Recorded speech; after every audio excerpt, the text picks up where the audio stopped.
आप देख रहे हैं मंत्र भारत न्यूज चैनल। मैं हूं कविता।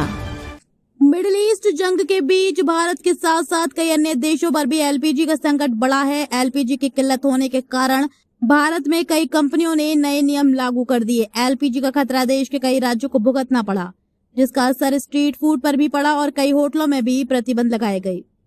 बताया जा रहा है कि एलपीजी की किल्लत सिर्फ जंग तक नहीं बल्कि अगले 3 से 4 सालों तक रह सकती है, क्योंकि अभी इस बात की कोई पुष्टि नहीं हुई है कि प्रोडक्शन कुछ समय के लिए रुका है या उसे हमेशा के लिए नुकसान पहुंचा है।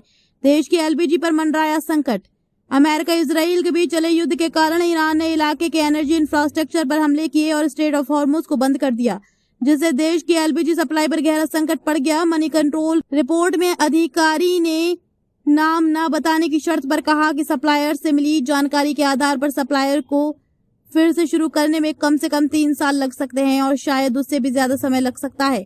उन्होंने भारत के बढ़ते इंपोर्ट रिस्क और कॉस्ट के दबाव की ओर इशारा किया। भारत में कितनी है एलपीजी की मांग? मार्च महीने से लेकर अब तक घरेलू सिलेंडरों में 60 रुपए की वृद्धि हुई, जबकि कमर्शियल सिलेंडरों की कीमतों में 115 रुपए बढ़ गए हैं। एलपीजी की सालाना मांग लगभग 33 मिलियन टन है और मार्च के मिड तक हमारे पास सिर्फ 15 दिनों की खपत के बराबर ही स्टोरेज क्षमता थी। आमतौर यही वजह होती है कि जब कंपनियों के पास स्टॉक नहीं होता तो दाम बढ़ाए जाते हैं।